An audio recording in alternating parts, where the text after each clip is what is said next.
Hey everyone! Welcome back to some more Let's Play Armageddon Empires. Let's get in there and pick up where we left off. A heads up, it's been 8 or 9 days since I last played the game. I think today is January 12th.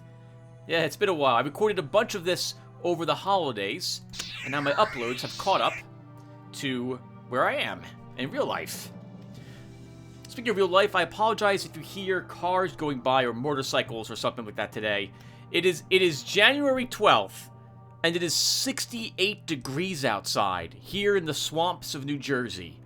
That is amazing. I've done some yard work. I went out hiking on the weekend. Today's a great day to open the windows in the house, turn off the heat for a day, air the place out, and just let the amazingly warm breeze blow through the house as well. So I apologize if any of that gets recorded on the microphone.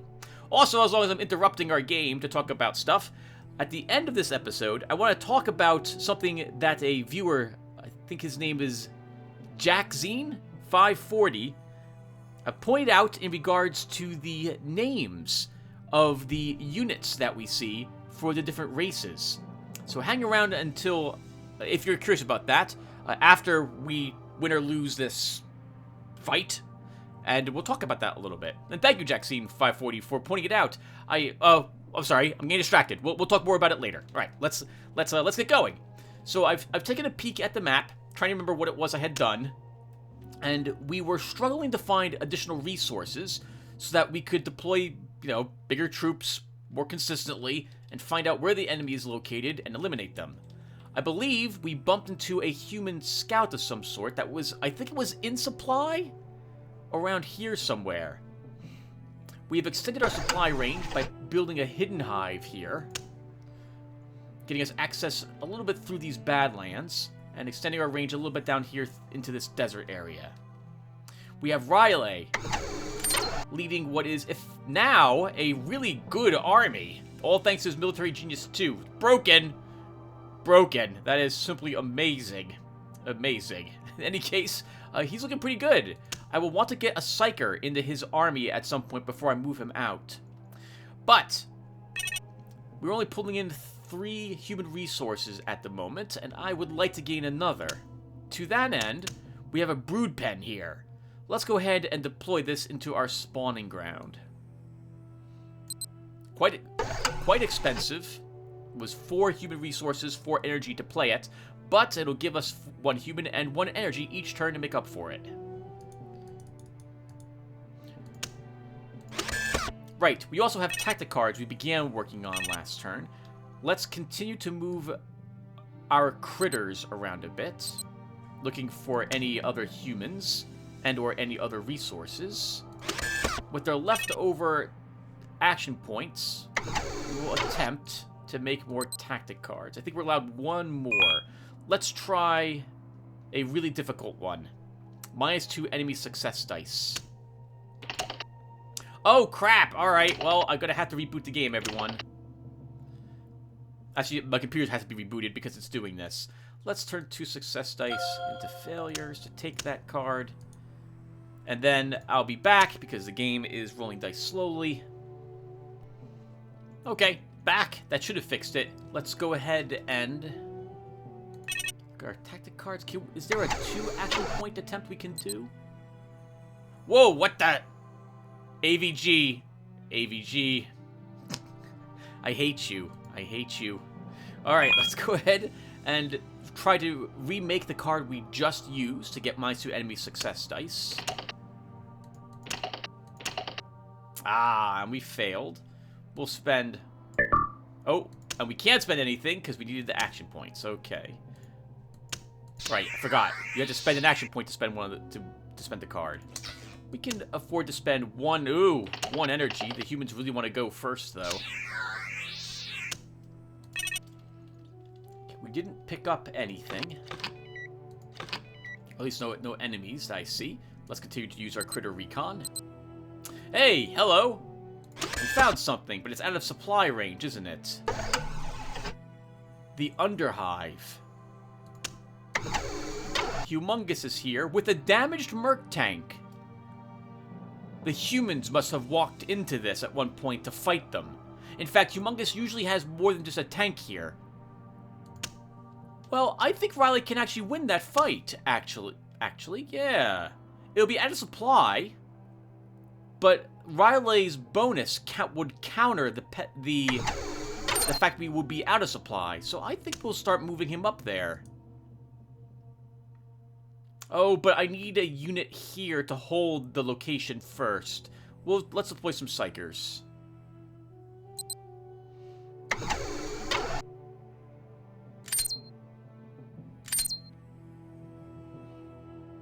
And that will be good. With our 3 action points left over, we'll attempt to make that tactic card again.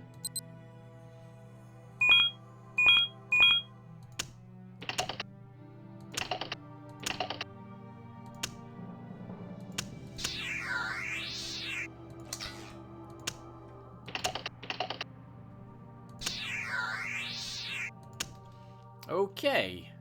Only 6 action points. That's so sad. Alright, Xenomorphs, let's begin moving out. We encountered a minefield. That sucks! We didn't see it at all? Alright, so Riley survives. Our monstrosity is not damaged. It's going to be our back support that I'm going to be nervous about. Our degenerate, that degenerate did not take any damage. That one took 1 point. And our spore mortars took 1. Well, the good news is that it's here, protecting our hidden hive. The bad news is we walked right into it. We did not detect it, obviously, with our critters. Let's move our critters here. And then end our turn.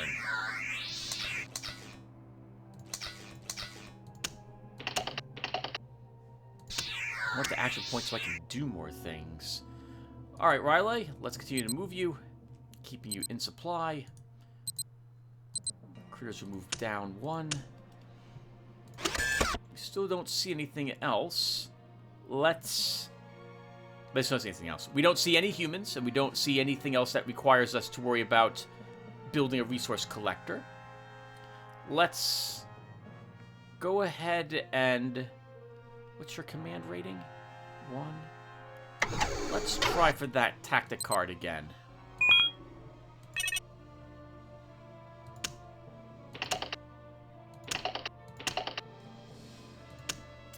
You're just not doing it, are you, Sinothag? Try again.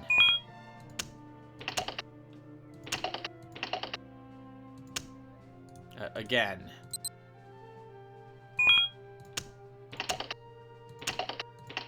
No, it's just not working today. He's not feeling very tactical. He's too busy just lounging around watching TV, I suppose. Whatever it is the Xenopods decide to do.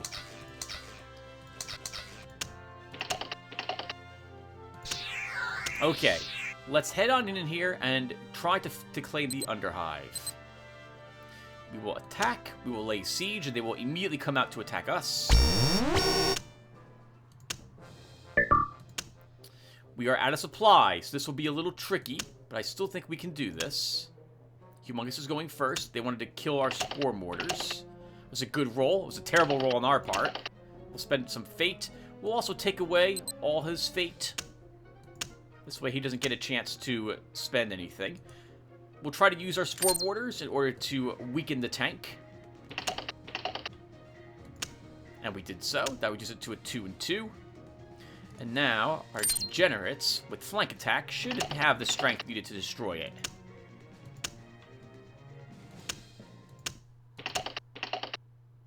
And we don't capture or kill Humongous. It is okay. He is a neutral. He will just vanish. And that gives us the Sinceri mound. We'll now generate an extra human, material, and energy each turn. Let's deploy some Psychers here and get them added into the Xenomorph army. And we'll add another one to hold that location. And I think we'll add Sathog to that location as well, to give the garrison a leader who can contribute with his few fate points if necessary. We'll put a laboratory here in order for us to build, well, technology cards. Oh, you're still just out of range. Move you here. I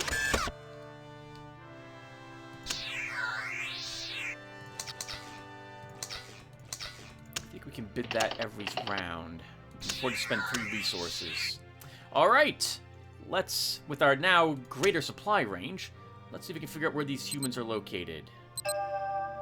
Your army has discovered a nomad caravan. You may choose to claim it, remain and observe it, or continue moving. Let's continue. Get 4 more humans. If I have movement left on my reconnaissance units that found that location, like 2 more, I often will simply continue, move them another spot, and then move them back to claim that resource. I'm tempted to drop an abomination in this location to help us hold it as well. Let's do that. After all, this is our forward position. We'll have... Yeah, let's spend some action points to heal that, to generate the 1 hit point it took from the minefield. And then we'll spend the last 2 action points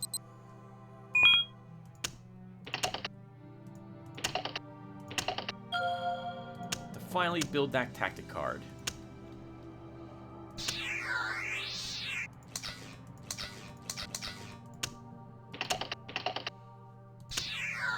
Alright, let's begin looking for those pesky humans.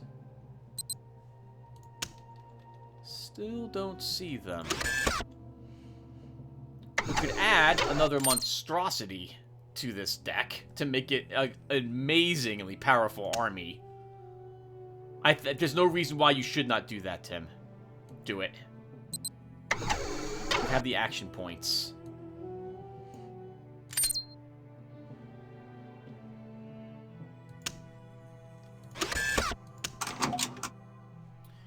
Galacti, a geneticist and a tactician, and an enzyme thrower.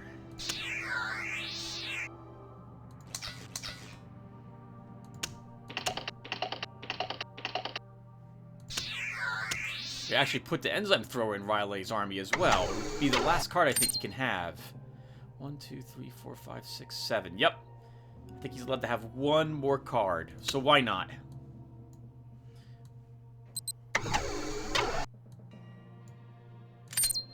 Alright, Riley. You are incredibly fearsome. Now we just need to figure out where the humans are located.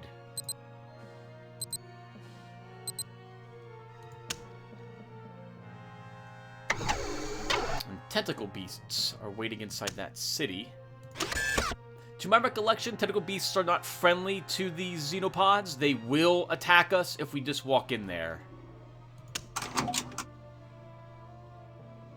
Oh! Chitilfang. Welcome, sir. You are another general. We're going to actually put you all the way back over here. And we'll give you to the xenomorphs and give you the drudges, because you can have a slightly larger army.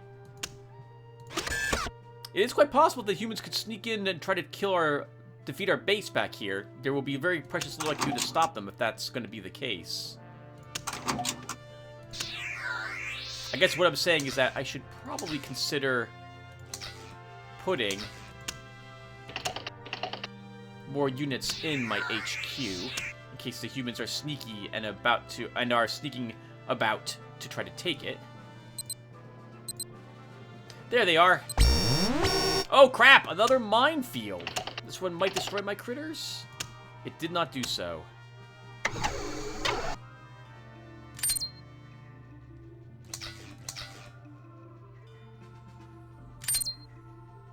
Well, there's not really anything in here.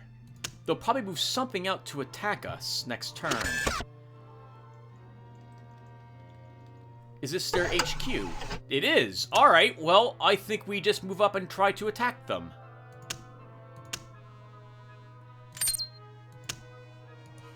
Oh, I don't have the action points. Okay. Let's deploy this degenerate back here after all, just in case.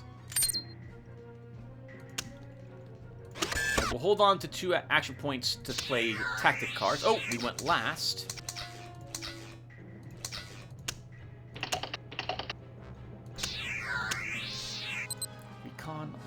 back here. If I heal you, we can still move out Riley. Here's a minefield here. Oh my god! That will kill Riley, so we can't let that happen.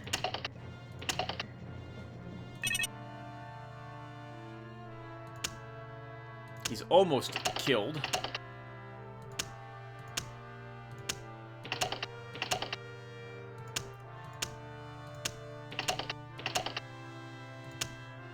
I suspected there'd be another minefield there as well. Oh, they really want to destroy those spore mortars. Same thing with this. This will be against our enzyme thrower.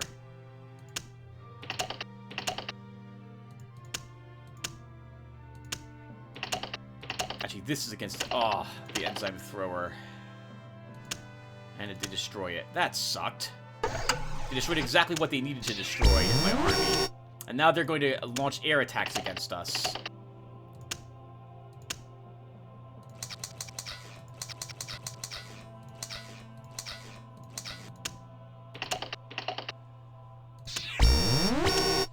Oh, this sucks. We're going to lose the spore mortars.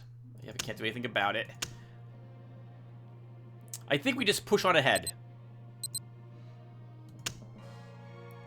And wow, that's it? 1 second? Wait, where did they go? The humans moved out? The humans moved an army out of their HQ, possibly down here, to attack the Sinceri Mounds, and left themselves completely vulnerable. Why would they do that? Am I in supply? Yeah, well then let's just attack. They'll have some defenses, but I don't think I care at all. Yeah, it's just one Imperial Grenadier. I have no action point, so I can't spend any fate.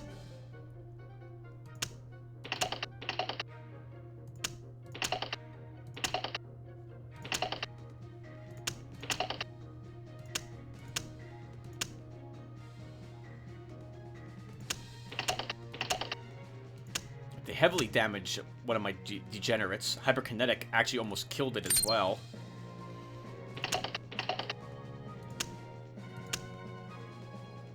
Use a Psy Blast? This one Grenadier actually is putting up quite a fight.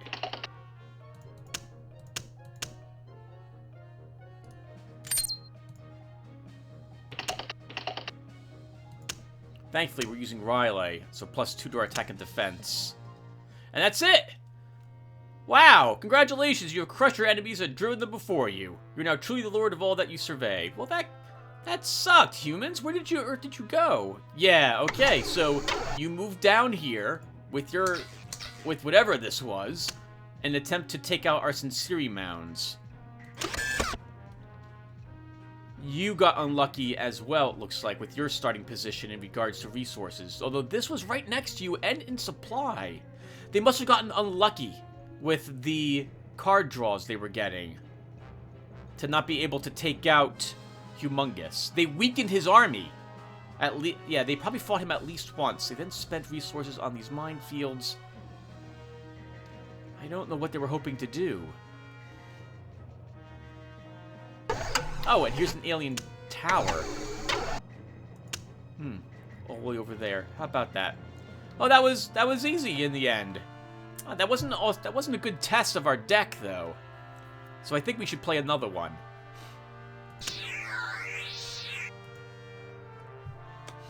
I mean, we are. So we'll play another one of these, but I think I'll do it.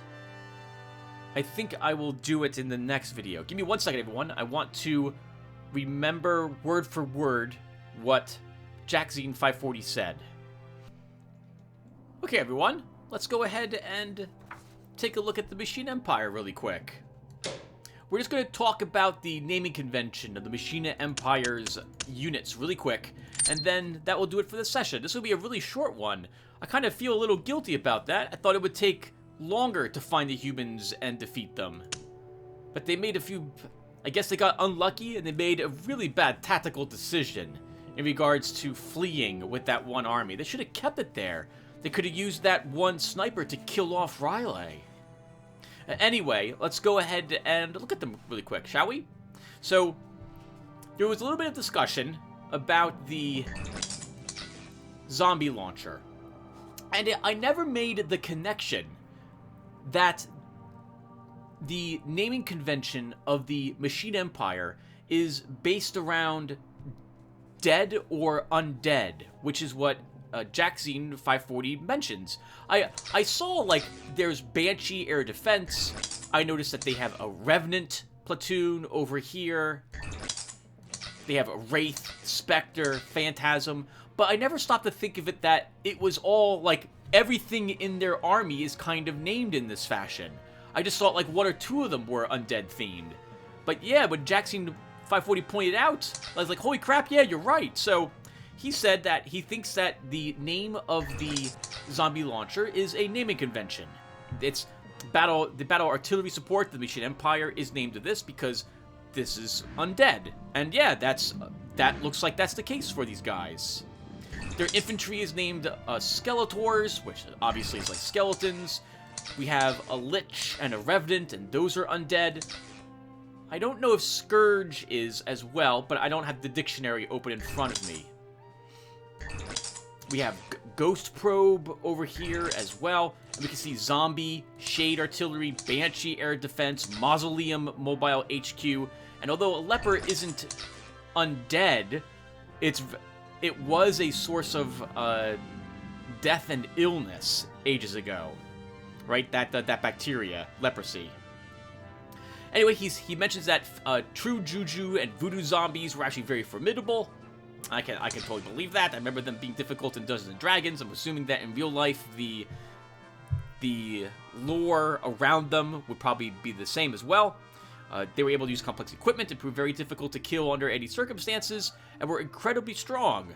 Thus, the zombie launcher hits like a dump truck, which it does. Attack 7 is really good on a artillery piece. 8's even better, but 7's just enough you can put a point of damage on something.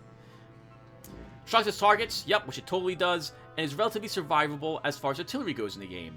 And that's quite correct. It has 4 hit points and 3 defense, with rear area. This makes it amongst the most resilient of the back area artillery support. So, I want to read word for word what Jackson said for this, because I thought this was pretty amazing. It could also just be a trick of the game devs to make a consistent sense of naming conventions. Real-world military agencies name enemy vehicles, weapons, and models based on some consistent and easily recognizable reference, so that you would know roughly what you're dealing with. For example, under NATO reporting names, most cargo aircraft were named a C starting name, usually an animal of some kind, such as condor or candid. These terms were designed to be easily memorized and unusual, so there would be little chance of the names being mentioned in casual conversation. The system got even more in-depth with aircraft often having 1 or 2 syllables to refer to the kind of engines they possessed. Bear was a single syllable, and thus the Bear aircraft was a propeller-driven plane, while the Badger had 2 syllables signifying it was a jet aircraft. This is a little bit... So I work with aircraft in real life. I work with simulation, and I do some programming. I help write a bunch of code that uses something called distributed interactive simulation. And it's just a way, it's a fancy way to say that the packets you send on the network will have this consistent format. And there is a numbering convention that is used for detailing what type of vehicle you're looking at, the country it belongs to, and the type of aircraft it is. Military, civilian, what its capabilities are. It's a jet or a propeller based, it's a UAV and stuff like that. So this sounds familiar, it sounds a little bit like that. And he mentions that it's a very cool theme, and it adds a bit of realism to these armies, and I like that. Yeah, I agree with that completely. The Empire Man uses old world human military terms, or ones similar to them in memory of ancient glories, giving them courage. Machine Empire uses death and spirit terms to instill haunting thoughts and threats of great entities seeking your doom. Xenopods are direct and brutal monstrosities focused on horribly corrupting and mutating helpless biological victims into endless hordes in service of an inscrutable and deadly hive mind. while free mutants use the names of Beast and Bloody Slaughter to show their rage and bravery. Yeah, I agree with that Jackscene 540 entirely. And I can't believe I never even noticed that all of this is undead. For me, it was always just the Skeletors, like the Banshee and Apparition, and that was it. I never made a connection that, no, they've kept the theme. Spiders and undead for their armies. The exception being their automats and automecha, which are named after horrific creatures in folklore. Yeah, fantastic.